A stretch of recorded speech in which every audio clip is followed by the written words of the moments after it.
You are listening to Peak One Sports.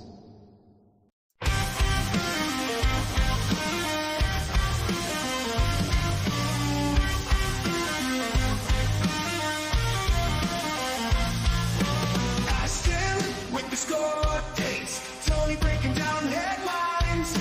Landon bringing the hot takes. Get your sports fix one time. The Leadoff Morning Show. Getting you ready to go for your sports weekend. Time to hit the flow. Wake up to the buzz. Pod hits like a glove. Feel that adrenaline. Happy Saturday and welcome to the Leadoff on the Peak One Sports Network, brought to you by Apogee Grafix, taking your vision to new heights. I'm Ashton, ready to get you ready for your sports weekend. Thank you for listening, however you're tuning in. If you're watching right now on Instagram, you're getting a quick sneak peek, so head over to Facebook or our YouTube page to see the full show at Peak One Sports. All right, it's going a lot to get into the NBA draft. We'll talk about a little bit. We can talk a little Mavericks offseason. It's still pretty early on, but they have made some moves, and I want to get into some college football.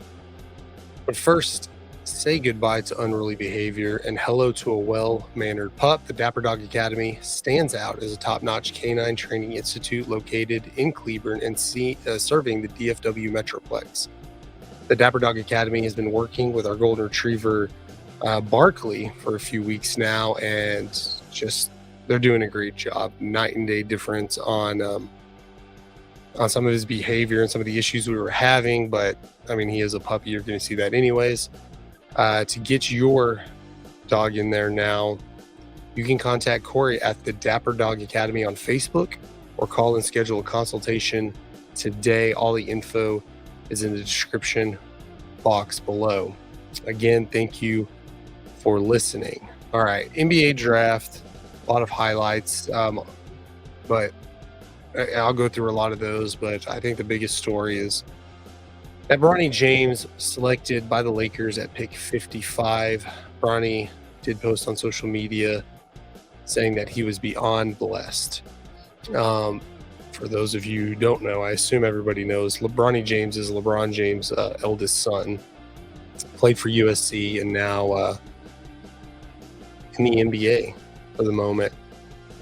In the history of the NBA, there's never been a father and son that have shared an NBA basketball court, and that feels like something that could be magical, says Lakers general manager Rob Pelinka. Now, LeBron has obviously been showing interest in playing with his son on the same team for the last few years, kind of joking, at least we think joking, that he would consider switching teams to make it happen. And for a while there, it was projected that Bronny might go number one overall, depending on the situation of the team. But he was in high school at the time. He's played in college, and we've seen him struggle. I'm not sure he's quite ready for the NBA yet, but we can see the Lakers are doing everything they can to keep LeBron in a Lakers uniform. Again, I don't believe Bronny is an NBA caliber player at this point. We saw his stats at USC, but LeBron could be a free agent next week if he chooses to opt out of LA.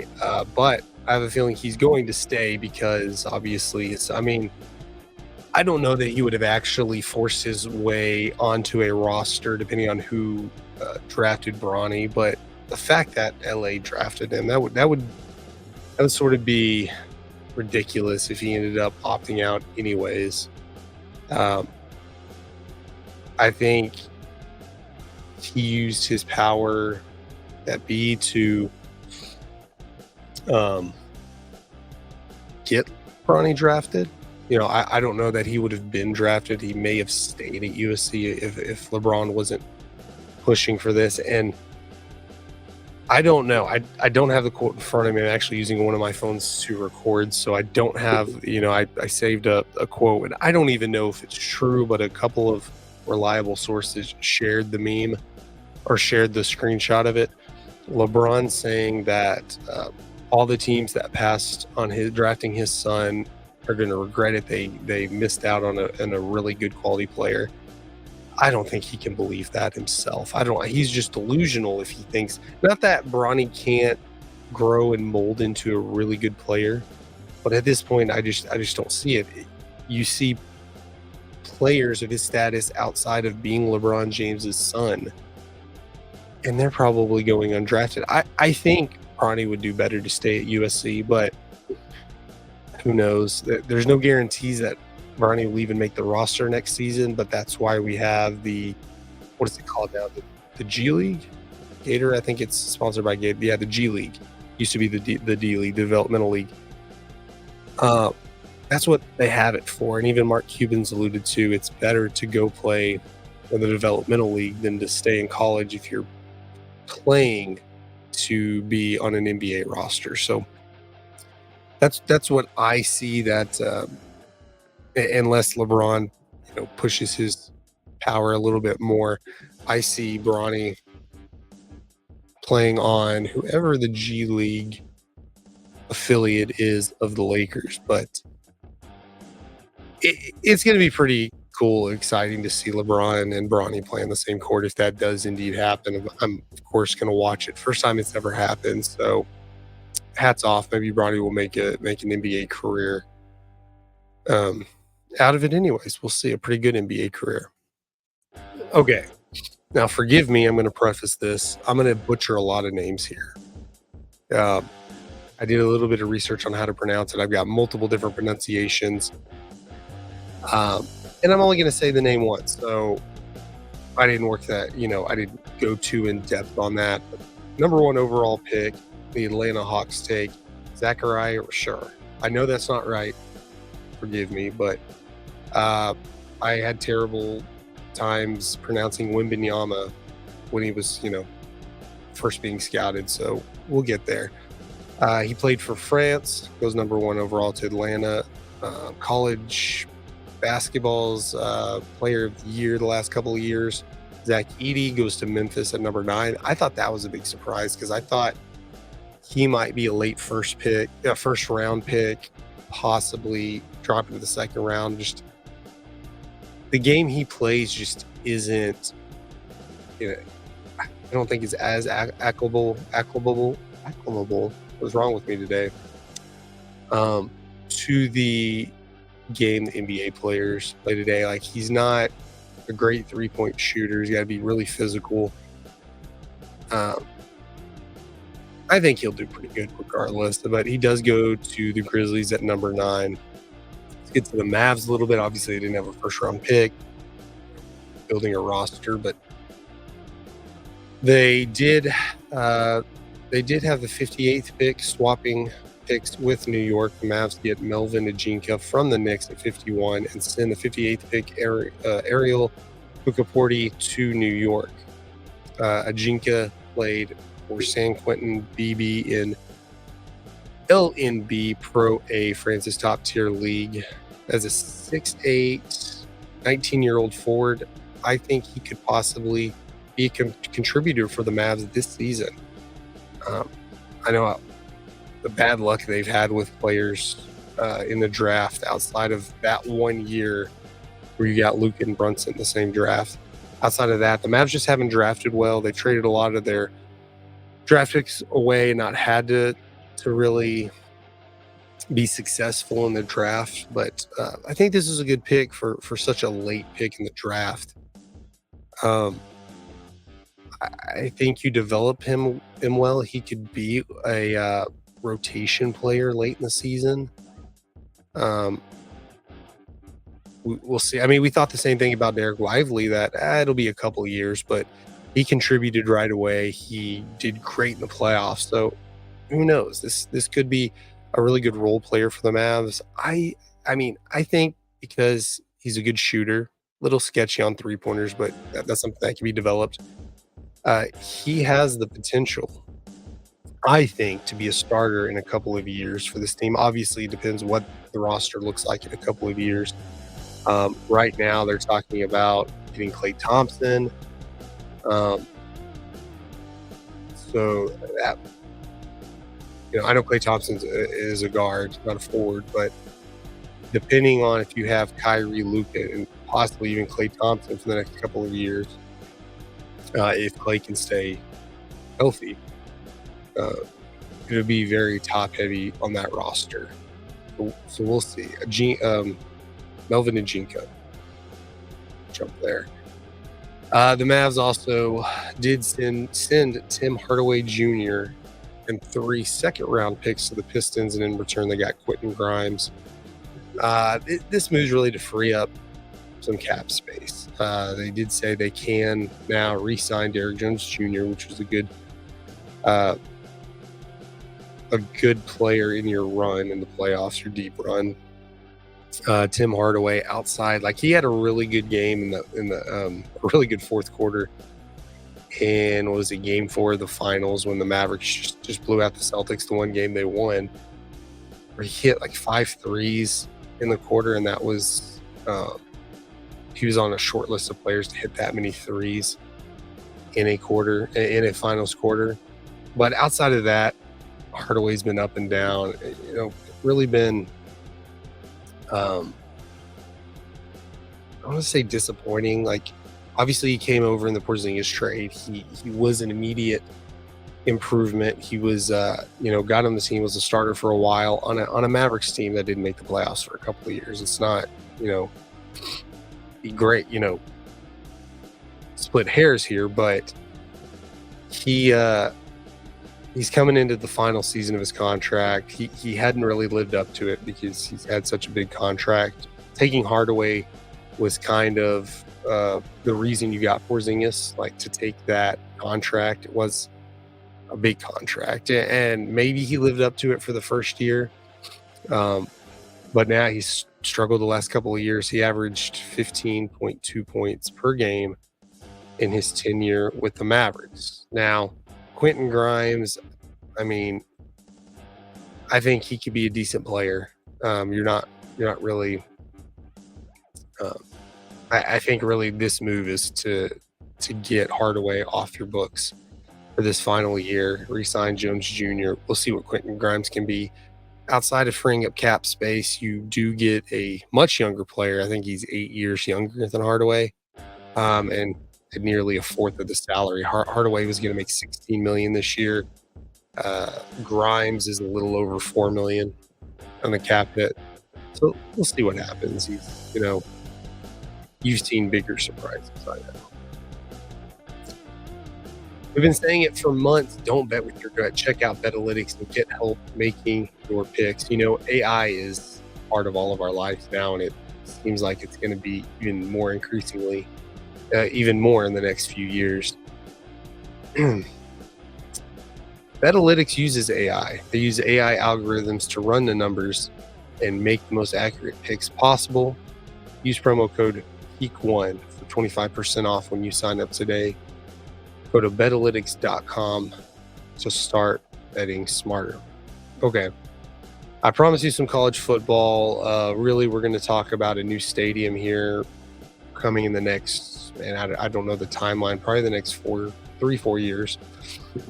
Still early on in the process of this, but we're definitely going to talk college football 25 video game later on future episodes, probably on the sports page some as well.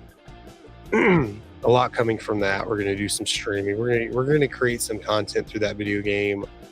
It's come out July 19th, I think. We're getting pretty close. Still a few more weeks.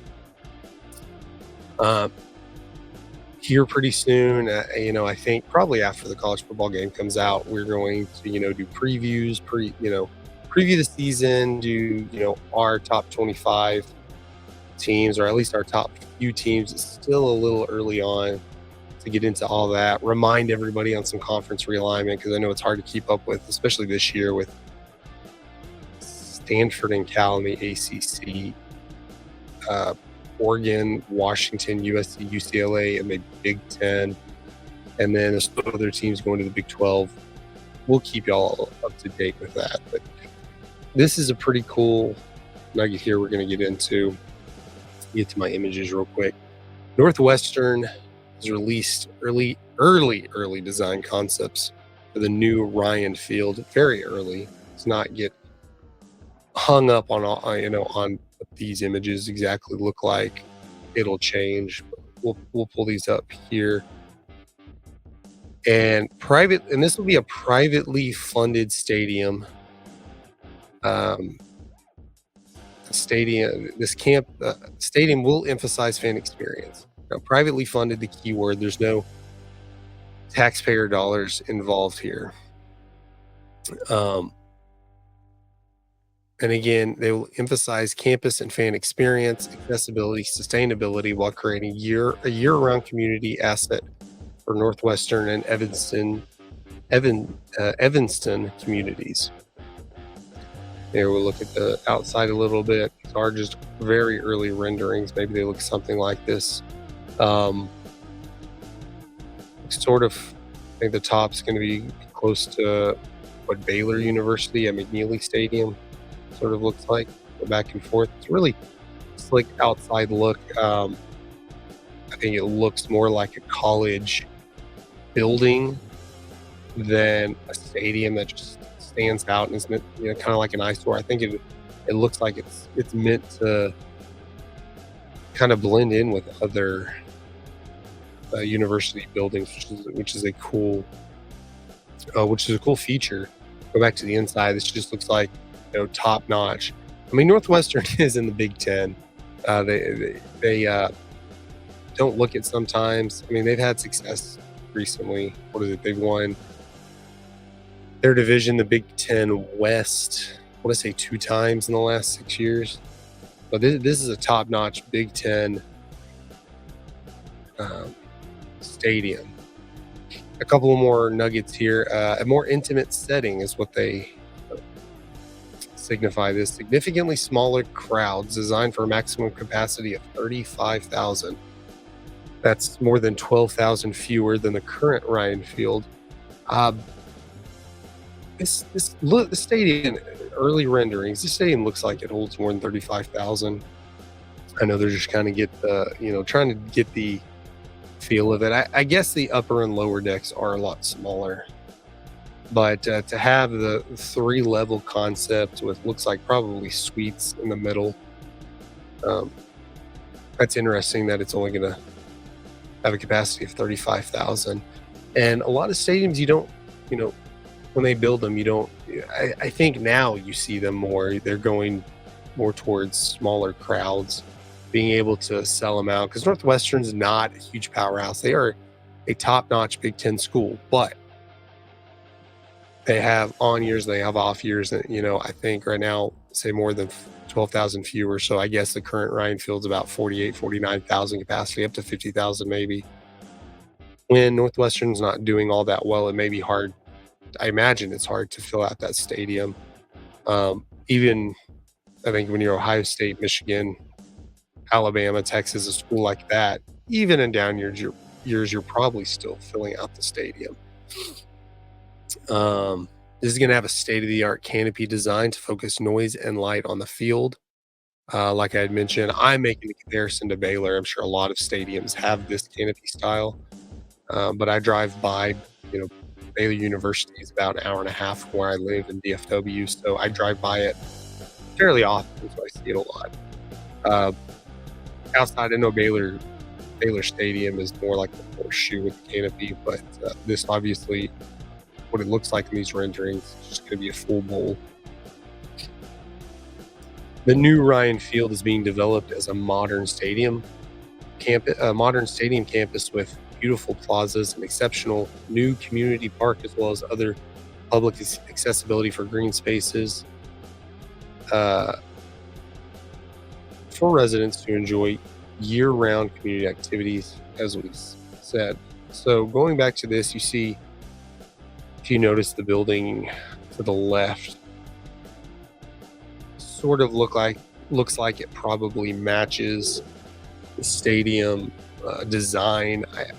I think this building over the left might be part of a bigger project. I assume that's what they're not just building a stadium. It said it's going to have a community park. different green spaces, plazas. It's just going to be this whole area on campus. And I assume that that's another building that's part of it. Would like to see probably bring up more renderings in the future when they become available. And I know there's more pictures, but again, this is very early. The new stadium again will apply universal design standards and will set a new standard for accessibility and inclusivity, making it among the most accessible stadiums in the country. And the project is designed to achieve Gold LEED certification. So there you are, a nice little nugget, nice stadium here for Northwestern. They have a really nice stadium, but you don't see a whole lot of new stadiums with college football. They're sticking more with tradition, having 100-year-old stadiums. But this is going to be pretty cool. I can't wait. Hopefully, it looks a lot like this. I think you're going to get kind of the gist of it either way. Okay, moving on. Another segment we've been implementing is Loser of the Week on the Leadoff. And this is no different. This week, Loser of the Week is the U.S. American Football National Team. Like many others, I'm sure you weren't even aware this existed. They don't compete in the Olympics. They compete in the IFAF World Junior Champions. This one's the under 20 team. Not professionals. You probably have some college players mixed in there. But this has been around for a while. This isn't apparently new, but Japan beats the U.S. National team in American football. This is American football. This isn't soccer. This isn't I'm saying football to appease the world. This is American football, and Japan beats the U.S. Team Japan takes down Team USA 41-20 in the IFAF Under 20 World Junior Championships. That's a beatdown. They lost by 3 touchdowns to this team. And I know American football is growing as a sport across the world. I think most sports, a lot of sports for the most part are growing just because we're in a more open, communicable world where it's easy to talk to somebody across the world right away, to have teams meetings, to fly over, whatever. I think you have some players. Who was it? Can't remember. A former football player, former running back. Who was it? I don't know. He was training Team China. He's working on growing the sport over there. So, I mean, we probably even have people watching right now. Comment if you're watching from another country. If you're not in the United States, if you're just comment down below from where you're watching. Look, this can't happen. Sport's growing worldwide, but you lose by 3 touchdowns in a sport called American football. It's not a good look. Now, I remember watching this tournament, I want to say 2008, 2009, somewhere back then. I was in college, I remember that. And it was like a lot of international sports that are popular over here. Basketball, baseball, things like that. It was a beatdown every game. U.S. was winning by a lot, every single game, like you would expect in American football. But not this. This team doesn't suck or anything. I think they're going to go play in the bronze medal game, probably losing this. I know Japan has now advanced. It's their first ever junior gold medal game. So by default, I would think U.S. goes, plays for the bronze medal. But I know there'll be a lot of countries probably excited for the opportunity to play for a bronze medal, but not the American national team at American football. I mean, I wouldn't even say this is like the U.S. beating England in soccer. I mean, they would have to beat them like 3-0. Like it would have to be beat down. But I don't think that would be as big as a surprise. I don't keep up with American football in Japan and their developments there. Like maybe they're obviously they're a pretty good team. But this would have to be a team a country not known for soccer. One of the African teams maybe beating England or Germany or a powerhouse by 3 scores. What are we doing? Come on, guys.